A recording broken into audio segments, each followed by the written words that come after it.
जो लोग आज पहली बार इस वीडियो को देख रहे हैं वो कमेंट बॉक्स में अपनी उपस्थिति जरूर दर्ज कराते हुए चैनल को सब्सक्राइब करिएगा। दोस्तों, ये तो आप भी जानते हैं कि झूठ पर बना कोई भी रिश्ता हो कभी टिकाऊ नहीं होता, चाहे दोस्ती का हो, चाहे पति पत्नी का हो, चाहे कोई सा भी हो। और आज मैं आपको एक ऐसी सच्ची घटना सुनाने जा रहा हूं जिसमें यही बात 100% साफ साबित कर दी, मतलब सच साबित कर दी। और इस कहानी में एक रिश्ता शुरू हुआ था, लेकिन वह झूठ और धोखे की बुनियाद पर खड़ा हुआ था। और फिर दोस्तों, यह रिश्ता ज्यादा समय तक टिक नहीं पाया। धीरे धीरे इस रिश्ते की जो झूठी बात वो रिश्तेदारों तक पहुंची, फिर पड़ोसी राज्यों में भी फैल गई और सबसे ज्यादा शर्मिंदगी उस लड़के को उठानी पड़ी जिसके साथ ये रिश्ता जुड़ा हुआ था।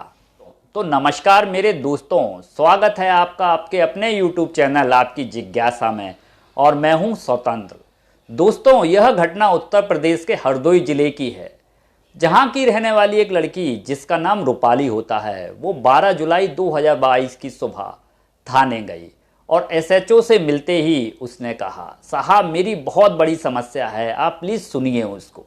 रूपाली थोड़ी अशांत थी और फिर SHO ने उसे थोड़ी डांट डपट करके शांत किया और उसकी बात को ध्यान से सुना। तब रूपाली ने आरोप लगाया कि उसका ससुर, जो कि मध्य प्रदेश पुलिस में DSP है, वो उसके साथ गलत बातें कर रहा है। और दोस्तों, जब SHO ने अपने उच्च अधिकारियों को इस मामले से रूबरू कराया तो उन्होंने कहा कि लड़की की शिकायत गंभीर है और इसकी जांच कराई जाए और इस पर तुरंत कार्रवाई की जाए। तो मामला कुछ ऐसा था दोस्तों कि रूपाली की उम्र काफी हो चुकी थी। शादी के लिए उसके लिए घर वाले परेशान थे, जो अमूमन सबके होते हैं। शायद इसकी भी शादी हो जाए, घर वालों के मन में ये चिंता लगी रहती थी। और उन्होंने शादी के लिए जीवनशादी.com पर इस्तेवार भी दे दिया रूपाली की रजामंदी से। घर वाले दोस्तों, आप भी समझते हैं कि एक उम्र के बाद परेशान होने लगते हैं। और कुछ ही दिनों में दोस्तों उनको एक लड़का भी मिल जाता है। लड़का जो था ना दोस्तों, वो इंदौर का रहने वाला था और अमेरिका में नौकरी करता था। और सबसे बड़ी बात यह थी दोस्तों कि उसके पिता DSP थे इंदौर में। और इस परिवार की प्रतिष्ठा और स्थिरता ने रूपाली और उसके परिवार को आकर्षित कर लिया। कोई भी हो दोस्तों, आकर्षित तो हो ही जाएगा कि लड़का विदेश में नौकरी कर रहा है और पिता DSP हैं। अब क्या होता है दोस्तों, जो दोनों परिवार होते हैं, मतलब लड़का और लड़की का, उन दोनों की सहमति से लड़का और लड़की लगभग 1 साल तक फोन पर ऑनलाइन बातें करते रहते हैं, जो अमूमन आजकल होता भी है। और अंततः 6 फरवरी 2020 को कोर्ट मैरिज इन दोनों की हो जाती है दोस्तों। अब सबसे बड़ी चौंकाने वाली बात यह थी दोस्तों कि शादी के बाद कोई भी लड़की हो वो ससुराल जाती है, ना कि मायके। लेकिन यहाँ तो उल्टा ही था। रूपाली ससुराल ना जाते हुए मायके आ जाती है और उसका पति इंदौर में रह जाता है। इसमें सबसे अहम बात यही रही दोस्तों कि इन दोनों के बीच वैवाहिक संबंध नहीं बन सके थे। मतलब आप समझिए, जो एक शादी के बाद शारीरिक संपर्क होते हैं वो इन दोनों में बन पाए थे। पता चलता है कुछ टाइम बाद कि लड़के को अमेरिका चला जाता, मतलब अमेरिका चला जाता है लड़का। ऐसे ही समय धीरे धीरे बीतता रहता है और वो दिन रूपाली को पति उस अपने साथ अमेरिका ले जाने के लिए बोलता है। मतलब जो उसका पति था वो उसको अमेरिका ले जाने के लिए बोलता है। रूपाली बहुत खुश थी। जब रूपाली अमेरिका पहुंच जाती है तो वो वैवाहिक जीवन की जो खुशियां होती हैं ना दोस्तों, उसको जीना चाहती थी। दोस्तों, लड़का हो या लड़की, हर कोई चाहता है कि वैवाहिक सुख तो वो जरूर भोगे, और ऐसा होता भी है।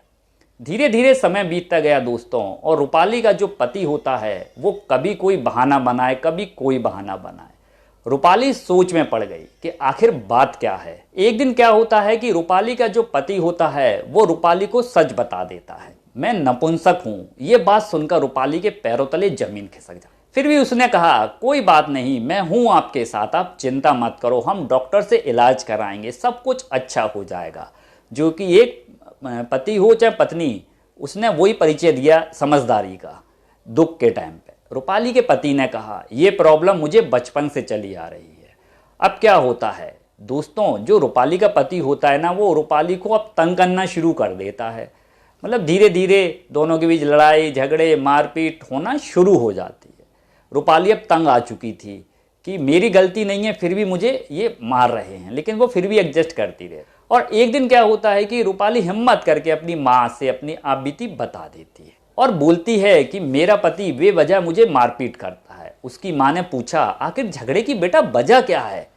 आखिरकार रूपाली ने अपने पति की सच्चाई माँ को बता दी कि माँ, मेरा पति नपुंसक है।